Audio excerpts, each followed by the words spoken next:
Primeiro me apresentando, boa tarde. Meu nome é Fernanda, vocês me escutam bem, né? Só dão um ok aqui. Obrigada.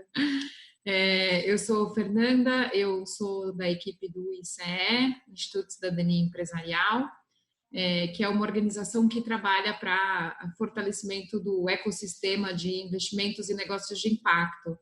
A gente tem aqui nesse webinar muitos dos nossos parceiros e pessoas que participam de diferentes ações que o ICE realiza, né? Então, a gente tem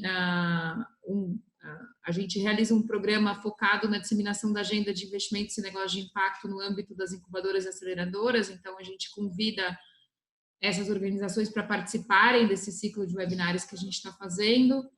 A gente também conduz um programa de fortalecimento dessa agenda de investimentos e negócios de impacto com instituições de ensino superior.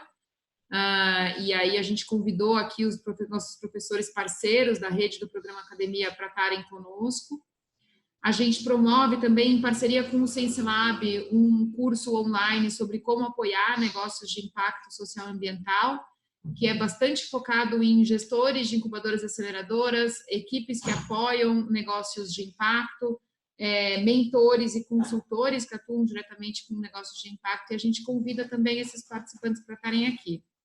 Então, acho que é um grupo bastante diverso para discutir e poder aqui compartilhar com a gente algumas das reflexões que a gente tem feito no apoio a negócios de impacto. Eu espero que vocês estejam todos bem, né, nesse momento tão, acho que tão único, né, da história que a gente está vivendo.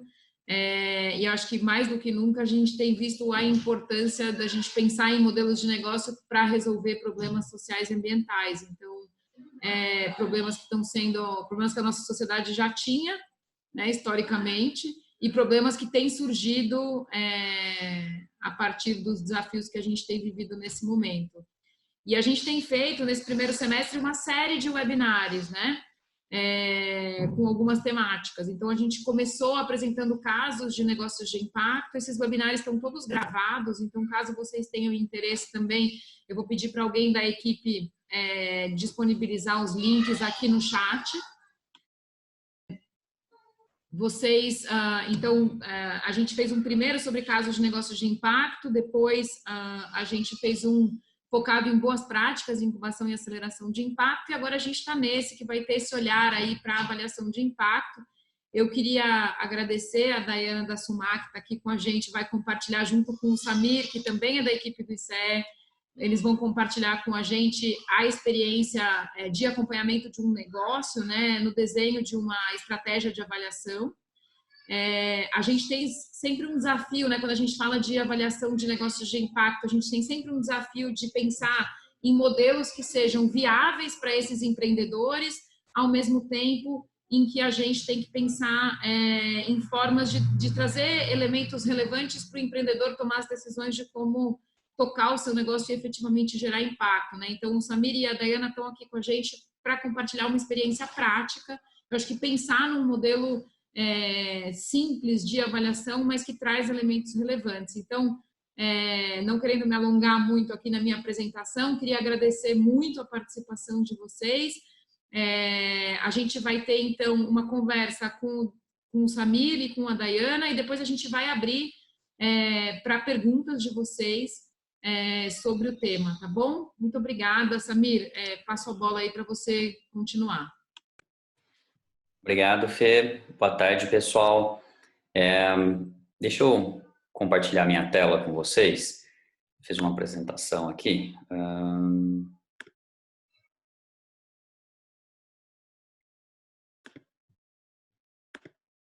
Essa. Vocês estão vendo a minha tela? Sim. No slide do ICE? Sim? Beleza.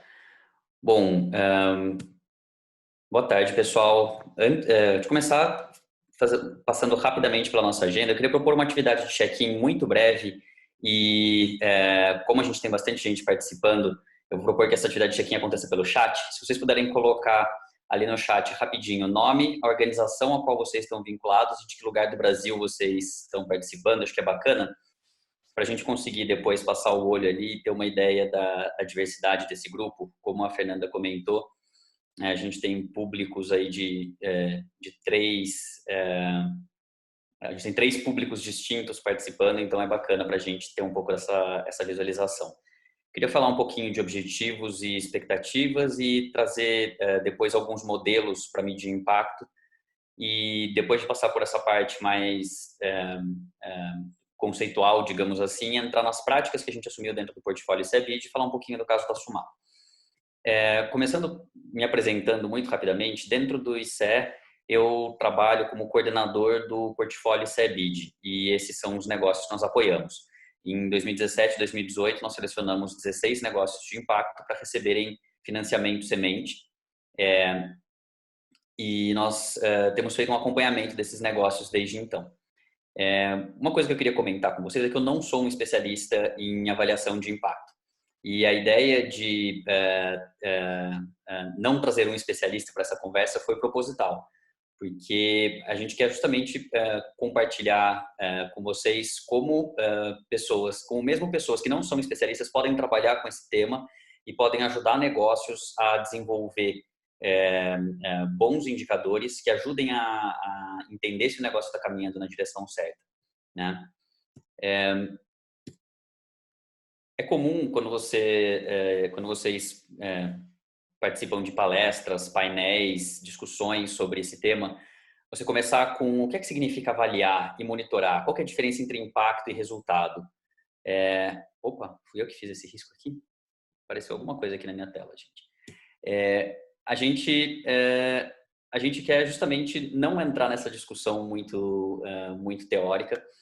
Existem diferentes abordagens, diferentes definições, tanto acadêmicas quanto práticas, algumas divergências importantes, mas não é aí que a gente quer focar hoje. Onde a gente quer focar hoje é em apresentar um modelo simples para definir alguns indicadores que podem ser aplicados até por quem tem poucos recursos para fazer isso, junto com os negócios. A gente espera que ao final dessa conversa vocês entendam como usar o modelo C para definir indicadores de impacto para o negócio, entendam quando e por que usar o modelo C para esse fim e conheçam um caso prático de como isso aconteceu. E aí, antes de entrar na questão do modelo C, eu queria compartilhar com vocês alguns modelos que existem para isso, né? Talvez vocês já tenham ouvido falar do GIN, é o Global Impact Investor Network. É uma organização que congrega investidores de impacto globalmente e produz dados sobre esse setor há pelo menos uns 10 anos. E eles fazem uma coleta de dados anual com a sua rede e uma das perguntas que eles sempre têm é: como é que você mede o impacto social e ambiental dos seus negócios? E a resposta do ano passado é muito ilustrativa nesse sentido. Vocês veem que eles colocam aqui, né, informações qualitativas, informações, métricas proprietárias da minha organização, métricas que são alinhadas com o IRIS, outros tipos de padronização de métricas, como GEARS ou GRI, e outros. E o que a gente percebe aqui é que só 2% dos investidores de impacto dizem que não monitoram impacto social e ambiental.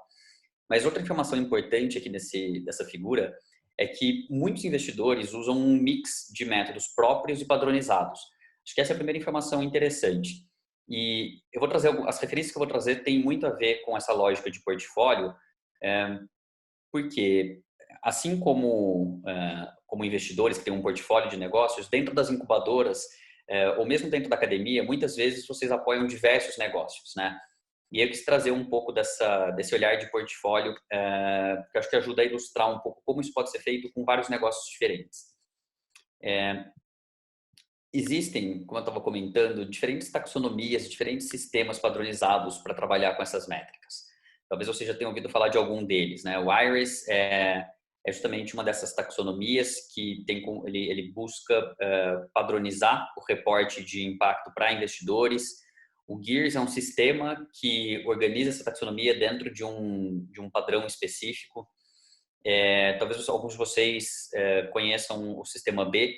Ele define um conjunto de indicadores em 5 áreas que os negócios acompanham, e se o negócio tem um bom desempenho, uma boa pontuação dentro dessas cinco áreas, ele pode se tornar uma empresa certificada B.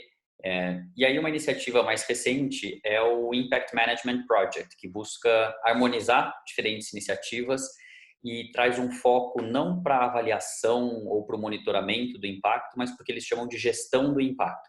E eu vou falar um pouquinho disso mais para frente, acho que é um tema super legal para a gente ter no radar. Então, eu queria trazer algumas referências, talvez alguns de vocês conheçam muito bem algumas dessas referências, talvez para outros seja novidade, mas acho que é legal saber que existe um impulso, principalmente do lado de investidores que têm um portfólio, de tentar padronizar.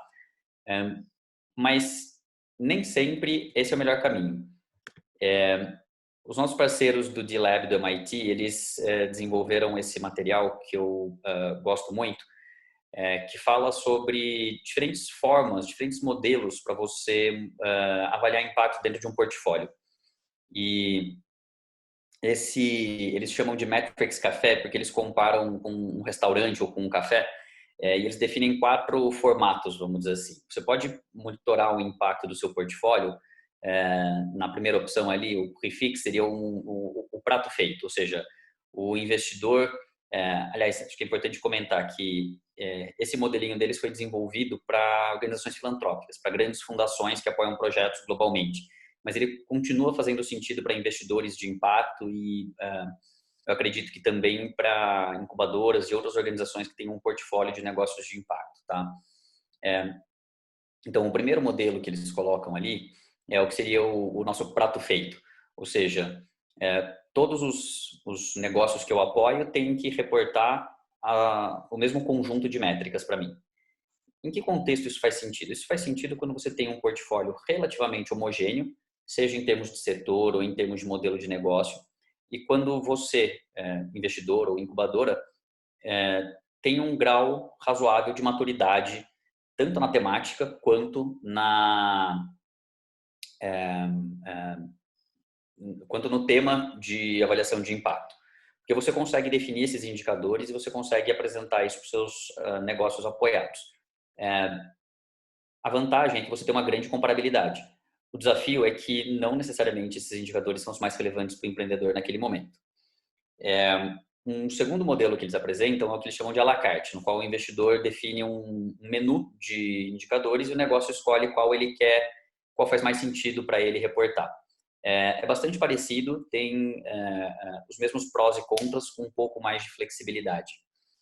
O terceiro é o made to order, que seria ao gosto do freguês, vamos dizer assim, né? É quando o financiador ou o apoiador e o negócio decidem juntos quais indicadores fazem sentido para aquele negócio. Esse é um formato bastante interessante para a organização que quer amadurecer a sua capacidade de avaliar impacto junto com os negócios que ela apoia.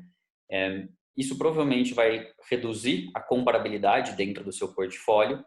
Ao mesmo tempo, ela vai garantir que você tenha indicadores que são mais alinhados com o que o negócio precisa, ou indicadores que sejam de fato relevantes para os empreendedores.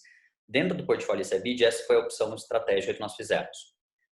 E aí o último modelo, que eles chamam de Bring Your Own Lunch, seria a nossa marmita, é quando o investidor propõe, ou o apoiador propõe que o empreendedor traga os seus indicadores, ou seja, o que é que você já monitora e é isso que eu vou acompanhar também.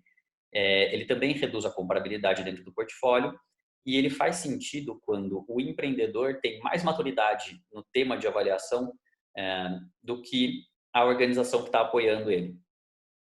E talvez esse seja o contexto de alguns de vocês.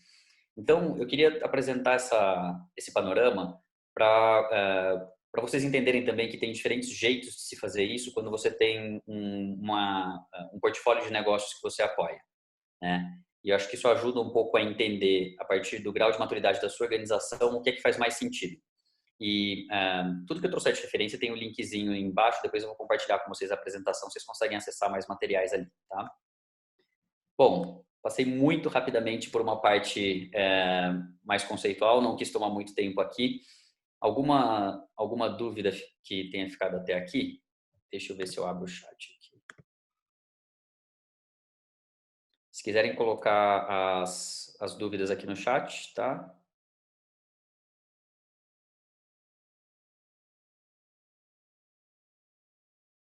Quais métricas? Bom, os indicadores específicos vão ser definidos de acordo com cada um daqueles quadrantes, eles Welton. E eu acho que varia muito dependendo do perfil da organização, né? Como eu estava comentando, deixa eu até voltar o slide aqui. Nesse slide aqui, eu comentei que existem alguns sistemas que padronizam esses indicadores e eles podem ser uma referência interessante para quem busca algo mais padronizado, mas existem diferentes formas de se fazer essa gestão, tá? E o que esses 4 quadrantes mostram é que essas métricas podem ser mais ou menos padronizadas. A ideia das métricas é que elas sejam indicadores que te mostram se o negócio está indo no caminho que ele deseja. E aí, como foi a única pergunta que surgiu, eu vou avançar, porque eu acho que os próximos slides podem ajudar a esclarecer esse tema. O que a gente tem feito no portfólio? Como eu falei, a nossa opção foi por trabalhar com indicadores que fossem específicos a cada negócio, que fizessem sentido para aquele empreendedor. Quando a gente trabalhou com esses indicadores, a gente levou em conta alguns fatores. Primeiro, o estágio de desenvolvimento do negócio. Você não pode ter o mesmo grau de exigência ou de rigor com negócios que estão em estágios de maturidade diferentes, né? Um negócio que ainda está testando e validando suas hipóteses vai ter um tipo de indicador muito diferente do negócio que já está escalando. Segundo as características operacionais do negócio. Um negócio digital, por exemplo, tende a ter acesso a muito mais dados sobre o que está acontecendo com os seus usuários ou com seus beneficiários do que um negócio que atua no mundo físico. Mesmo os canais de venda e de relacionamento que esse negócio estabelece com seus clientes e com seus beneficiários faz bastante diferença no tipo de dado que ele consegue obter. Um terceiro ponto é a questão de prioridade do empreendedor e do negócio. Então, se por um lado a gente precisa entender qual é o perfil de cada empreendedor e às vezes, por exemplo, a gente tem um empreendedor que tem muito mais atenção, por exemplo, para o lado financeiro do que o de impacto. Bom, com esse cara eu sei que eu tenho que subir um pouquinho a barra do impacto, tenho que provocá-lo nesse sentido. Ao mesmo tempo, se o negócio está vivendo um momento super desafiador, cara, a minha preocupação tem que ser em ajudar esse negócio a superar esses desafios e não ficar cobrando indicadores dele. É preciso dessa flexibilidade quando a gente está falando de gestão de impacto. E os 2 últimos pontos eu coloquei em negrito aqui, porque eu acho que eles são fundamentais na hora de definir esses indicadores e definir expectativas com relação à coleta e ao reporte desses dados, que, primeiro, eu preciso ter um equilíbrio entre o esforço de coleta desse dado e a utilidade disso para o empreendedor. Muitas vezes a gente senta com os empreendedores e começa a pensar, bom, então que informação que a gente precisa para saber se isso está de fato acontecendo? E a gente pensa, não, a gente precisa desse indicador ou daquele indicador, tá, mas quanto trabalho vai dar coletar esse indicador? Esse é um indicador que vale a pena ser coletado a cada mês ou a cada trimestre? Ou esse é um indicador que você vai coletar em momentos específicos, quando você tiver mais recurso disponível para isso e for fazer, por exemplo, uma avaliação mais robusta? Então, essa é uma ponderação que é importante que seja feita na hora de priorizar quais indicadores você vai acompanhar com qual frequência. E, por último, um foco na gestão do impacto. O que é que isso significa? Significa buscar métricas que sejam relevantes para o empreendedor tomar decisões no dia a dia ou em momentos estratégicos do seu negócio. E esse acho que é um tema bacana para a nossa conversa depois com a Dayana. Entender como esses indicadores podem não só servir para reportar para um investidor ou para um apoiador, mas de fato para que os empreendedores tomem as suas decisões. E como a gente pode usar o modelo C para isso? Eu imagino que vários de vocês, se não todos, já tenham tido contato com o modelo C. O que nós fizemos com o nosso portfólio foi usar essa coluninha da direita de teoria de mudança para fazer um exercício rápido com os negócios que nós apoiamos para definir esses indicadores. E aí eu queria contar um pouquinho como é que isso foi feito no caso da Sumar. Bom, como é que a gente trabalhou com esse modelo? Vocês conseguem ver o meu mouse quando eu mexo aqui? Tá. A gente começou definindo o contexto e o problema com o qual eles atuam e o público que eles querem impactar. A partir daí, qual é a visão de impacto que você tem para esse público? A gente foi lá para baixo. Qual é a visão de impacto? Que mudança você quer causar na vida dessas pessoas? E como é que você vai fazer isso? Qual a intervenção que você propõe para isso? Até aqui a gente está falando da estratégia do negócio, né? Como a gente não tem muito tempo para essa conversa, eu vou trazer esses dados já prontos aqui no caso da Sumar. Então, o problema que ele se propõe a resolver é que agricultores familiares têm frequentemente baixa qualificação para comercializar alimentos e restaurantes ou serviços de alimentação têm dificuldade em encontrar produtos frescos de qualidade. O público-alvo deles, o foco do impacto, são os agricultores familiares que têm baixa qualificação. Que mudança que eles querem promover na vida dessas pessoas? Eles querem que esses agricultores estejam empoderados e qualificados para comercializarem em mercados justos, conseguindo aumentar sua renda e ter mais qualidade de vida. E como é que eles vão fazer isso? Conectando diretamente os agricultores familiares com grandes compradores de alimento e qualificando esses agricultores para comercialização. A pergunta-chave na hora de se definir indicadores é essa: o que é que eu preciso saber para dizer se o negócio está no caminho certo? Então, esse quadrante de baixo aqui do modelo C. No caso do Sumar, a intervenção é conectar agricultores familiares com grandes compradores de alimentos e qualificar esses agricultores. O que eu quero fazer com esse pessoal? Eu quero que eles estejam empoderados e qualificados para comercializar de forma justa, conseguindo aumentar sua renda e ter mais qualidade de vida. O que precisa acontecer para a gente sair dessa conexão e chegar nesse empoderamento? Quais são as saídas imediatas? Quais são os resultados de curto e de médio prazo?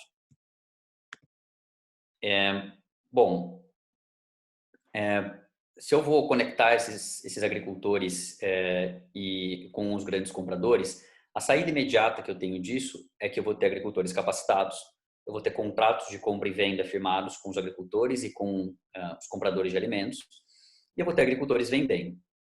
Isso vai fazer com que haja um aumento da renda dessas famílias e um adensamento geográfico, ou seja, dentro de uma região eu vou ter vários agricultores na minha base qualificados e vou ter vários compradores de alimentos.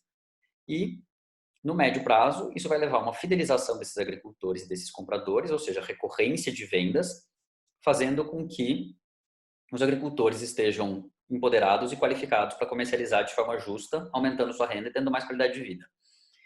Isso é a essência de uma teoria de mudança. E a partir disso, a gente refletiu sobre os indicadores. Então, legal, eu entendi qual que é o caminho que a Sumar se propõe a seguir. Agora, como é que eu sei se ela de fato está seguindo nesse caminho? E aí a gente pensou em indicadores. Se eu quero agricultores capacitados, qual é o indicador que eu preciso? Nesse caso, no caso dos outputs, os indicadores são mais fáceis. Geralmente, como eles são saídas diretas da intervenção que o negócio realiza, eles são mais simples de serem monitorados. E é o que a gente monitora hoje no caso do Sumar, e a gente monitora isso a cada trimestre. A gente pensou também sobre indicadores que têm a ver com os resultados de curto e de médio prazo. Então, por exemplo, sobre o aumento da renda das famílias, eu posso ter como indicador a variação mensal média na renda dessas famílias. E aqui a gente fala em agricultores qualificados e pagantes, depois a gente pode explorar um pouquinho essa conversa com a Dayana nas dúvidas de vocês. Mas, essencialmente, a ideia aqui é que nós identificamos quais indicadores seriam interessantes de serem monitorados referentes aos resultados de curto e de médio prazo, mas a gente sabe que hoje, dado o estágio de desenvolvimento da Sumar, não necessariamente faz sentido alocar recursos, sejam esses recursos financeiros ou tempo de equipe, para olhar para esses indicadores. Eles estão mapeados. Em breve, quando a Sumar amadurecer um pouquinho mais, talvez a gente coloque esses indicadores no nosso monitoramento, ou talvez a gente olhe para isso esporadicamente, com uma frequência menor do que a cada trimestre, que é a frequência do nosso monitoramento com eles. Mas eles estão aqui no radar. Não é o que a gente priorizou para monitorar a cada 3 meses. Esse foi o percurso que a gente fez com a Sumar. Era isso que eu queria compartilhar um pouquinho com vocês. Não queria me estender mais do que isso, para também garantir que a gente tenha uma boa conversa com a Dayana. Queria abrir para dúvidas aqui. Vamos ver se apareceu alguma coisa aqui no chat, antes de passar a bola para a Dayana contar um pouquinho do lado deles como é que foi essa experiência. Deixa eu ver aqui. O Elisvelton pede um exemplo de grandes dificuldades para o empreendedor. Olha, vou trazer 2 exemplos aqui. Acho que o primeiro é daquele empreendedor que adora dados.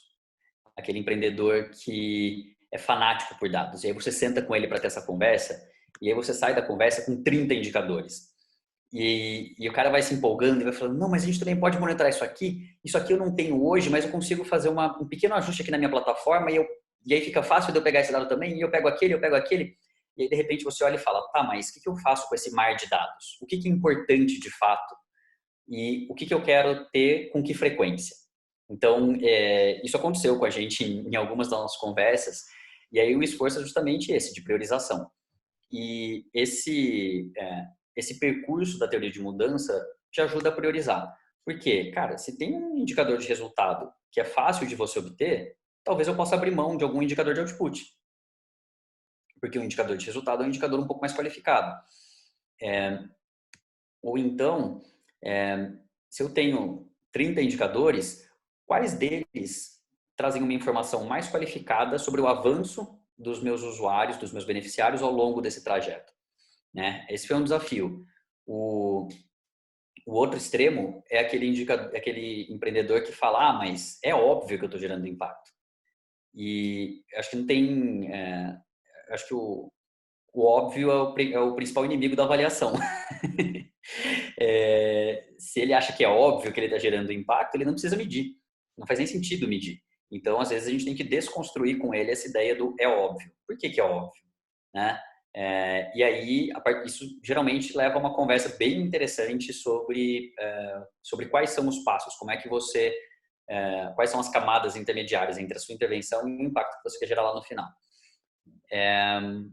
Deixa eu ver o que mais que surgiu de perguntas.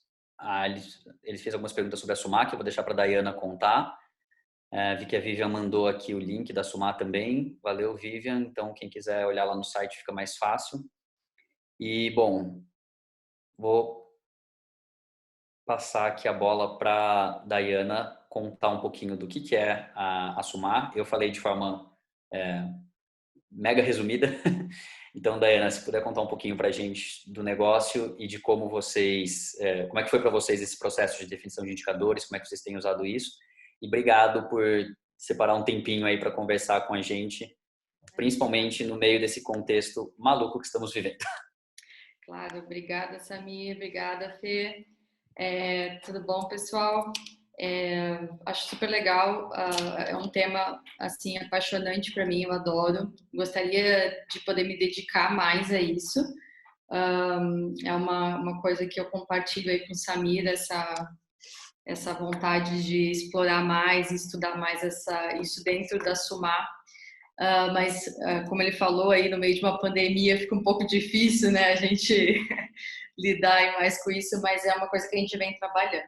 Então, a Sumar, como o Samir comentou, né, a gente trabalha com, na verdade, a abertura de mercados corporativos hoje, né, a gente já pivotou muito durante esse mês a Sumar faz aniversário, a gente faz 4 anos de CNPJ, mas a ideia já tem mais tempo, né, mas nesses 4 anos aí de CNPJ ativo a gente já mudou bastante, a gente começou com foco em abrir o mercado da alimentação escolar para os agricultores familiares, e hoje a gente trabalha exclusivamente, assim, na verdade, nosso grande foco são os refeitórios industriais e os hospitais.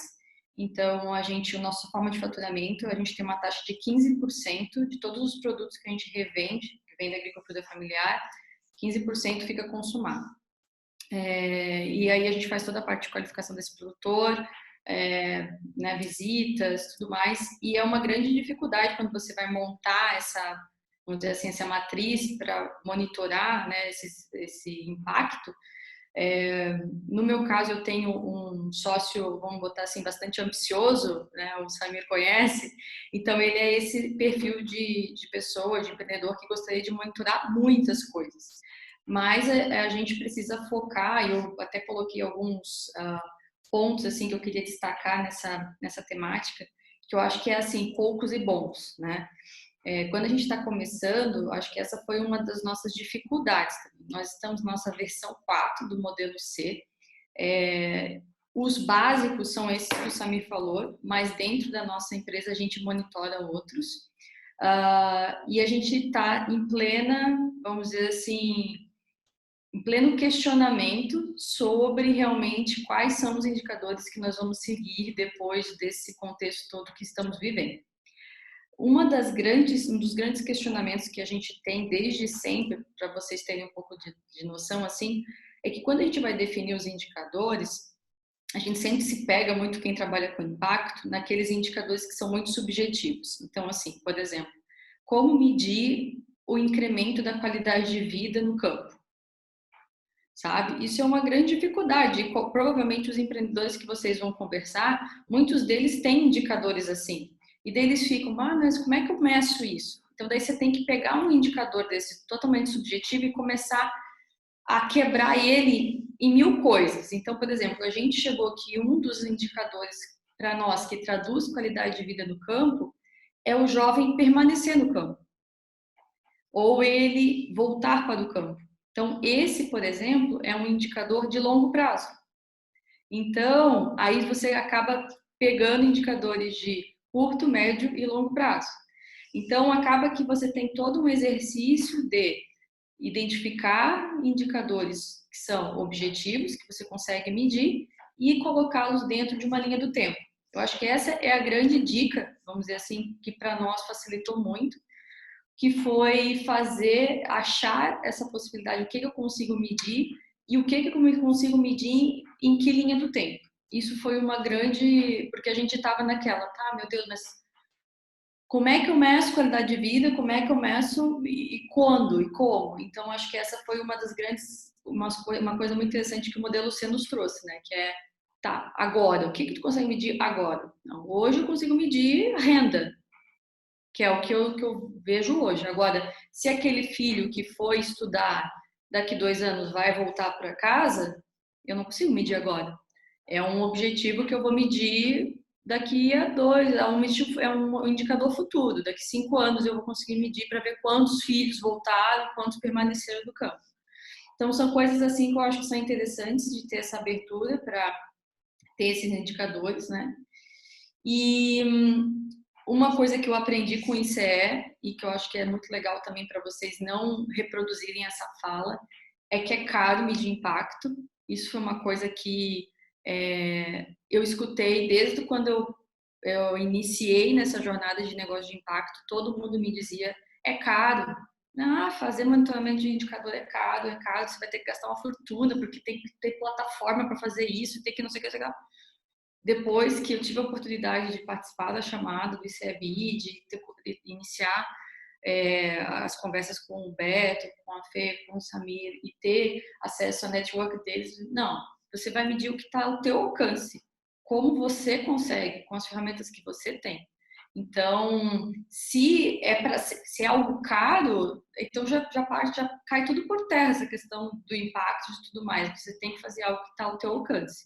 Então, não, a gente não terceiriza análise de dados, não tem uma terceira parte, é tudo interno, dentro de casa, porque nossos investidores eles não exigem essa validação ainda, a gente não é uma SA, a gente é um negócio de pequeno porte ainda, então a gente não tem essa necessidade de validação, tá?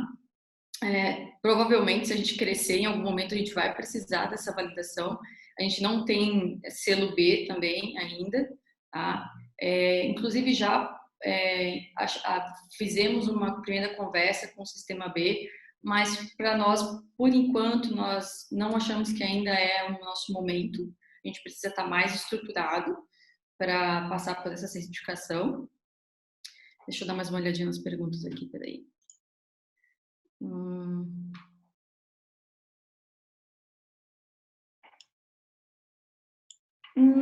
Essa questão do percentual, em relação ao mercado convencional, não, tá? Porque ele recebe, o nosso percentual, o agricultor, ele fica com 50% a 60% do total. Então, nisso tem toda a questão logística, toda a questão de separação, ele realmente recebe esse valor só para produzir, só pelo produto dele. Então, o frete pega na porteira dele e entrega dentro de um CD e de lá vai para o cliente. Então, esse valor é um valor justo, tá? Sobre análise de dados, então, eu falei. Não, aprendizado de máquina, na verdade, não sei nem o que é. Não é a minha área. Sim, exemplos de indicadores posso citar, sim. Então, voltando sobre essa questão dos indicadores, a gente trabalha bastante com essa questão da renda por família. Então, a gente trabalha sempre quanto esses contratos estão gerando por mês para cada família. É uma dúvida para a gente a renda como indicador de impacto, porque nós já tivemos algumas questões relativas a o que essa família está fazendo com essa renda que a gente gera. Então, nós já tivemos problemas com questões de alcoolismo, tivemos problemas. Então, assim, sempre a renda, eu sou um pouco. Existem prós e contras, né? Como você utilizar incremento de renda como indicador de impacto. Então, é uma questão que a gente discute bastante aqui dentro. É um indicador interessante, mas ele tem que sempre ser analisado com esse viés, né? O que essa família está fazendo de fato com esse dinheiro que você está gerando a mais para eles com esse negócio, né? Então, acho que é importante ter essa visão, né? A gente tem indicadores que são número de filhos estudando, que estão, né, na escola. Nós temos número de oficinas de qualificação que são efetuadas por mês com esses agricultores. Temos outros indicadores aí que tem mais a ver com a operação, que são toneladas vendidas de alimentos, produtos da agricultura familiar, entre outros, mas são nessa linha, sabe? E a ideia, então, é a gente, nesse momento agora de pandemia e tudo mais, e um pouco antes até, eu já tinha comentado com o Samir, a gente está sentindo a necessidade de dar uma revisada nesses indicadores e incluir outros que fazem, acho que, mais sentido, principalmente nessa questão da qualificação do agricultor. Porque, por exemplo, o número de oficinas realizadas. Essa oficina, quando de fato realmente essa oficina ela qualificou esse agricultor ou não, sabe? Nós sentimos que às vezes esses indicadores eles não refletem de fato a realidade do que aquele conhecimento foi ou não aplicado, sabe? Então isso acho que são dúvidas que qualquer pessoa que trabalha com indicadores de treinamento passa, né? Que é o que realmente foi utilizado e aprendido daquele conhecimento. Então, são coisas que a gente precisa começar a revisar um pouco. Deixa eu dar uma olhadinha aqui. Sim, os freteiros, eles são terceirizados, tá? Eles têm contratos com a SUMAR. E também nós temos indicadores em relação a eles, porque, em princípio, eles são autônomos e um dos nossos indicadores é a receita recorrente que a gente gera para esses motoristas. Porque, em princípio, eles também não tinham receitas recorrentes. E esse é um dos indicadores que, hoje, para nós, é um indicador que faz mais sentido entre todos, assim, dessas questões de renda, né? É a receita, é a renda recorrente que a gente gera para esses atores que seriam os mais vulneráveis, né? Porque é aquela receita que, vamos dizer assim, garante com que essa pessoa possa fazer talvez uma compra de um equipamento parcelado, seja no campo, seja para esse motorista fazer uma manutenção nesse caminhão. Então, eu vejo que quando o Samir coloca a questão da maturidade do negócio, que eu até frisei aqui, coloquei, isso aqui, na verdade, é o ponto mais importante, né? Nesses 2 anos que a gente está sendo acompanhado pelo ICE, eu vejo o quanto mudou a minha percepção em relação aos indicadores e eu vejo o quanto é importante, a gente está na versão 4, né? Em 2 anos, os básicos não mudaram, mas esses outros que a gente monitora aqui dentro já mudaram 4 vezes. Então, e é da maturidade do negócio, de tu vendo, não, por que eu tô perdendo tempo com isso aqui que na verdade não me diz nada? Eu tô só medindo e ele não tá me trazendo nenhuma informação para tomada de decisão. Então, eu acho que são essas pivotagens e esse amadurecimento do empreendedor que faz com que a gente realmente amadureça o próprio indicador também, né? Tá bom? Meio confuso? Deu para entender? Acho que foi ótimo. Obrigado, Dayana. Bom, eu tô vendo que o pessoal tá postando perguntas aqui no chat. Por favor, pessoal, vão colocando as suas perguntas aí.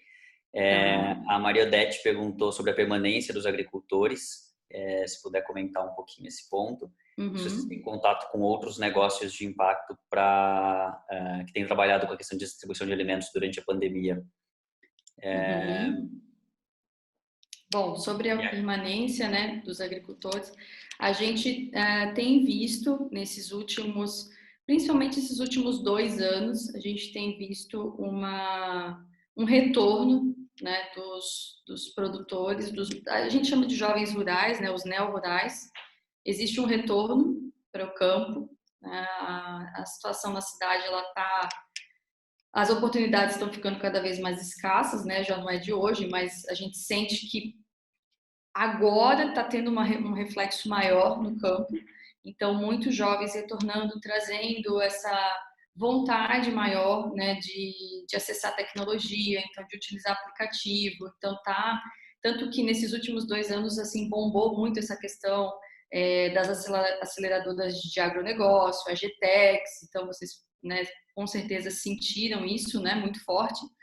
E eu sinto que vem muito dessa onda dos jovens no campo, né, de estarem aí retornando. Eu fico muito contente com isso e espero que seja realmente algo assim que perdure, né, que não seja só uma onda, né, que seja algo sustentável, né, e que essas tecnologias também tragam a receita estável que eles precisam para se manter no campo, né? Que não seja só um viés do mercado convencional que a gente sabe que uma safra ganha muito e na outra não ganha nada, né? Então espero que seja algo assim. Sobre outras startups, a gente tem contato com diversas startups na verdade é uma grande rede, né? Nós temos contatos agora mesmo nessa época de pandemia, estão havendo muitas doações de alimentos, então tem várias startups que estão fazendo esse delivery, né? Então, até a Fresco, no Rio de Janeiro, está fazendo um papel bem legal de delivery de doações, de cestas. O Raiz é um mentor nosso, assim, desde o início já várias reuniões a gente fez com o Tomás. Tem vários contatos que vocês tiverem interesse, a gente pode trocar. Quem tiver mais interesse nessa área também, eu fico à disposição para a gente falar mais sobre o assunto, trocar ideia. A gente estuda bastante tempo, até benchmarking no exterior também, internacional, tem bastante gente trabalhando nessa área, então fico à disposição para... Deixa eu dar mais uma olhadinha aqui. A Elisandra está perguntando dos espaços de entrega, se são os agricultores que mapeiam. Se puder contar um pouquinho como é que funciona o comercial de vocês para os compradores e abrangência territorial. Luciana, está aí pertinho de você. Pois é. A Luciana de Joinville. Sim, a gente entrega para a ArcelorMittal em São Francisco do Sul, inclusive, do lado. Então, assim, na verdade a gente pivotou muito, né? Como eu estava comentando, o Samir acompanhou. Essa época, ano passado, a gente praticamente tinha morrido. Todos os nossos contratos com restaurantes aqui da região de Balneário Camboriú, que é um polo comercial, um polo de turismo, porque o volume dos restaurantes simplesmente não fechava a conta. Não dava, não pagava a logística. Então, a gente teve uma reunião com o Samir e com o Beto, foi uma reunião bem intensa, assim, cara, não dá, a gente vai ter que parar de perder dinheiro, então a gente vai ter que fechar tudo e vai ter que pivotar e vamos focar em clientes de maior volume. Então, foi muito difícil, a gente tinha 20 contratos em andamento, 20 restaurantes e hotéis, e a gente simplesmente ligou para ele assim, não dá mais, a gente vai ter que reinventar o negócio. E a gente fez isso, maio do ano passado, E aí a gente foi pro corporativo. Daí eu e meu sócio, a gente São Paulo direto, falamos com várias empresas de refeições coletivas, que a sede é lá, a maioria é lá. E foram, assim, cerca de 8 meses de negociações para fechar com a Sapori, que é a maior de capital brasileiro. E hoje a gente atende 5 unidades deles aqui em Santa Catarina e atende o CD deles no Paraná. E daí temos outros 2 clientes com 6 unidades cada aqui também, 6 hospitais e mais 5 outras indústrias. Então, nosso foco hoje são refeitórios industriais. Em março, a gente vendeu 73 toneladas. Em fevereiro também girou nisso. A gente estava numa trajetória bem ascendente, assim, o problema realmente, a Covid nos pegou em cheio, porque aqui em Santa Catarina, ali em meados de março, então, as empresas tiveram que reduzir em 50% a capacidade, né, de atuação, né? Então, isso foi bem complicado. Mas como é que funciona o nosso modelo de negócio? Então, os agricultores, né, eles produzem para nós sob contrato. Para essas indústrias elas não recebem nota de produtor. Então, o produtor ele vende para a Sumar faz a contranota para eles, porque é uma exigência do governo, né, do nosso sistema contábil, para eles receberem a aposentadoria, essa contranota, tá? E porque esses clientes não fazem essa contranota para o produtor. Então, nós pagamos a aposentadoria para esse produtor e nós revendemos com esse 15% para a gente, tá? E eles recebem de 50% a 60%, daí depende do produto, né? E os outros 20% vai para logística e o outro 20% outro 15% vai para a parte de serviços de separação desse produto e montagem de pedido, que a gente tem 2 CDs, um CD no Paraná e um CD aqui em Santa Catarina, em Itajaí, e outro é para atender lá em Curitiba. Lá em Curitiba a gente atende a Sapori também, só que a gente atende só num centro de armazenamento deles, que eles é que têm a distribuição lá. E hoje funciona assim.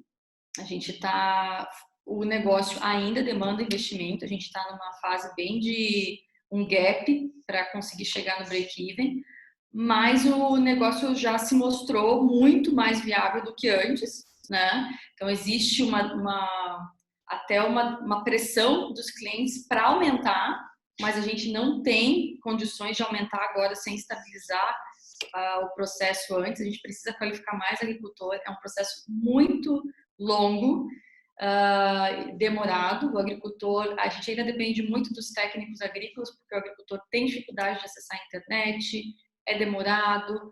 Então, seria mais ou menos isso, o nosso modelo. A gente tem mais 10 minutinhos só, Daiana. Última rodada de perguntas aqui. A Luciana perguntou se vocês têm uma plataforma, que ferramenta vocês usam para monitorar esses dados. Uhum. Que já emendo aqui na pergunta do Lisvelton sobre se vocês têm uma equipe de estatística internamente. E a Vivian pergunta sobre a contribuição desses indicadores. Então, vocês tiveram já alguma decisão importante que foi tomada com base nos dados que vocês acompanham? E se tem algum indicador que traz alguma perspectiva mais de longo prazo? Tá, vamos lá. Sobre a parte de estatística e tal, a gente não tem uma equipe estatística, a equipe estatística sou eu, é a gente que faz mesmo. A gente tem um sistema, um ERP, e tem um sistema Sumar, que é uma plataforma que hoje ela trabalha mais com a parte dos agricultores, dos produtos dos agricultores, da qualificação dos agricultores. A gente quer que ela se expanda melhor para a parte também dos pedidos, né? E que a gente possa substituir esse ERP para tornar mais eficiente a nossa operação, para fazer essa conexão, essa curadoria com a parte dos agricultores também. Hoje ela está mais focada na parte da qualificação. Então é um desafio que a gente tem aí para os próximos meses, né? E menos até. Deixa eu ver o que mais aqui. Sobre os indicadores em si. Sim, a gente já tomou várias decisões, e essa que eu falei ano passado sobre a mudança, e na verdade em maio de fechar tudo assim e dizer não, os contatos estão cancelados e tal, foi com base nos indicadores que a gente monitorava, que eram principalmente esses do ICE, tá? Que era o valor médio de cada agricultor e o valor do frete. A gente tem alguns indicadores operacionais que, na verdade, até não estavam ali na apresentação do Samir, mas que eles vão numa aba de... como se fosse o CAC, o custo de aquisição do cliente. Essa parte a gente estava analisando esses números também e estava vendo que estava inviável. Então, foi assim, acho que a decisão mais importante, porque foi praticamente fechar a empresa.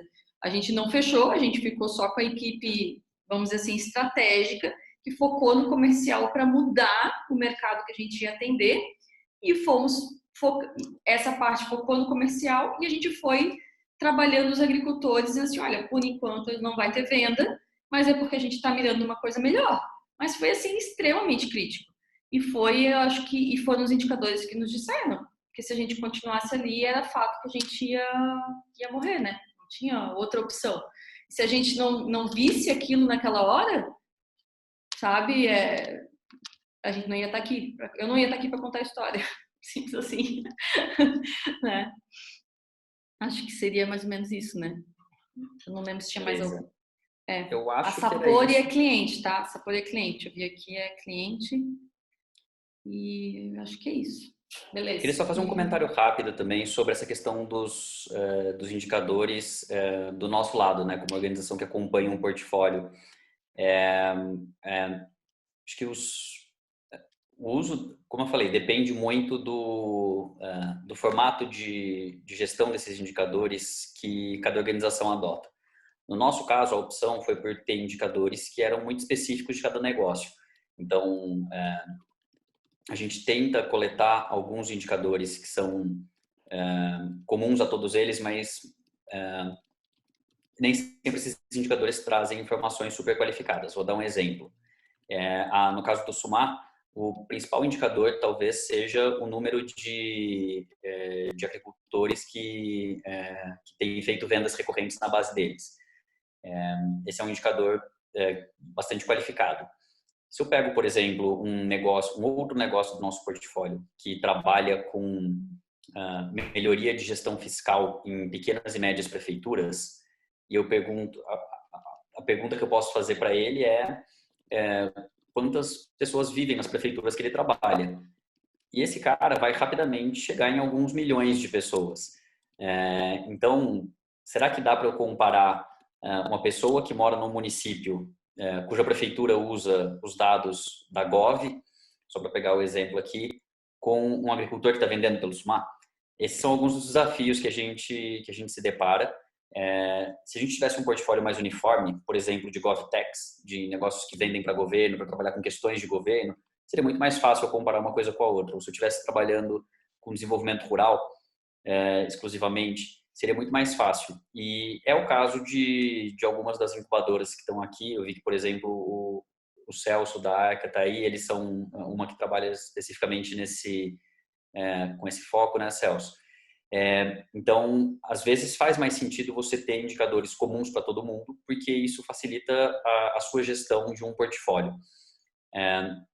Eu concordo muito, Samir. Só um adendo rápido, porque assim, tem vários editais que a gente participa, editais e chamadas e tudo mais, e muitas vezes de agro, e muitas vezes eles têm já ali, sabe? Sei lá, você participa territorial, uma chamada territorial. Ele já tem lá alguns indicadores base e às vezes a gente não monitora esses indicadores, sabe? Uhum. A gente precisa começar a ter alguns, e eu acho que por isso que essas plataformas tipo a Iris ali que você colocou, eles têm trilhões de indicadores lá que você pode acessar e selecionar alguns para você monitorar, que são, sei lá, sabe, mainstream, todo mundo. Acho que é muito legal essa colocação. Eu deixei meu WhatsApp ali, tá, galera, no bate-papo, então quem quiser me chamar, tirar dúvida e tal, estou à disposição, tá? Valeu. Legal. Mas sim, eu acho que o contraponto disso é que quando você uniformiza muito, você acaba perdendo um pouco da riqueza de cada negócio, né? No nosso caso, acho que a gente faz reporte disso para os nossos investidores, né? Nós temos um grupo de associados do ICE, nós fazemos reporte para o BID, o Banco Interamericano de Desenvolvimento, que é nosso parceiro nesse projeto, e sempre que nós fazemos esse reporte, nós apresentamos a evolução de cada negócio e também um balanço do nosso portfólio. E a cada trimestre, quando a gente vai elaborar esse relatório, é um desafio pensar o que eu quero dar destaque. Às vezes são indicadores gerais que são facilmente comparáveis, por exemplo, dizer que o faturamento do portfólio aumentou de tanto para tanto, ou que a captação agregada foi tanto. Mas às vezes eu quero dar luz para questões mais específicas e dizer, olha, agora eu posso dizer que todos os negócios do portfólio têm definidos quais indicadores de impacto eles vão monitorar. Qualquer informação mais qualificada do que isso exige uma ressalva, né? E muitas vezes a gente diz, chegamos a 2 milhões de pessoas, mas alguns dos negócios trabalham com gestão municipal e respondem por 80% desses 2 milhões. Então, dependendo das escolhas estratégicas que a organização fizer, ela vai ter que lidar com desafios diferentes, né? Bom, eu não queria me alongar mais, porque a gente já está estourando o tempo. Fê, quer falar alguma coisa para concluir ou você estava só me dando um alerta do tempo? Não, acho que eu já vou puxar a palavra aqui para encerrar. Eu acho que queria primeiro agradecer, Samir e Dayana, aí, por compartilharem essa experiência. Acho que compartilharem com tanta transparência também, né? Porque eu acho que a gente ouve muito sobre avaliação de impacto por aí, muitas vezes a gente ouve a partir de uma perspectiva muito romantizada, né? Do que é a avaliação e de como fazer. Eu acho que tanto a Dayana, contando aí da realidade do dia a dia, né, Dayana, de que equipe tem que fazer, que indicadores monitorar, dos desafios de manter o negócio de pé. Eu acho que o Samir, né, na perspectiva de uma organização como a nossa, que ao mesmo tempo monitora os negócios, mas ao mesmo tempo também responde para investidores, né, e apoiadores e financiadores sobre os nossos resultados, o quanto é desafiador a gente tem indicadores que de fato apresentem resultados daquilo que a gente está fazendo, né? E que a gente não simplesmente construa ali números que vão ficar muito bonitos no nosso relatório, mas que de fato não trazem informações relevantes ou nos ajudam, acho que, nesse processo de tomada de decisão, né? E eu acho que essa é uma defesa que a gente tem feito muito no ICE. É muito importante a gente monitorar os resultados e monitorar o impacto gerado pelas iniciativas que a gente apoia e pelas próprias iniciativas que a gente realiza, porque no fim das contas é isso que a gente quer, né? É gerar impacto social e ambiental na ponta. Mas a gente também precisa trabalhar considerando o contexto no qual a gente está inserido e muitas vezes o estágio de desenvolvimento da iniciativa que a gente está apoiando ou desenvolvendo. Então, e aí construir indicadores que tragam informações relevantes para o processo de tomada de decisão de quem está na frente desses negócios, né? Acho que isso para nós é o mais fundamental. A gente está à disposição, caso vocês queiram trazer mais perguntas. Estou colocando aí, tem bastante gente da equipe do ICE presente aqui, né? Estão todos indicados, estão Juliana, Vivian, Samir, o Edu, não sei se eu esqueci de mais alguém, e a turma do SensiLab também, que apoia e que lidera junto com a gente o curso online. Então, a Tamires e o Lucas estão aí, não sei se eu esqueci de mais alguém, mas estamos todos à disposição para tirar dúvidas que não foram tiradas e aprofundar esse debate. Gostaria de agradecer a participação de todos. A gente está recebendo aí uma enxurrada de convites de webinários que estão acontecendo, então, para nós é um privilégio ter a participação, vocês terem escolhido o nosso para estarem aqui aprofundarem essa temática. Obrigada para todo mundo e boa tarde, pessoal. Eu fico à disposição, deixei meu e-mail aqui no chat, caso alguém tenha mais dúvidas, como a Fê falou, estamos por aqui para seguir a conversa com quem tiver interesse. Obrigado. Tchau, pessoal. Valeu. Até mais. Tchau, tchau. Obrigado, Dayana.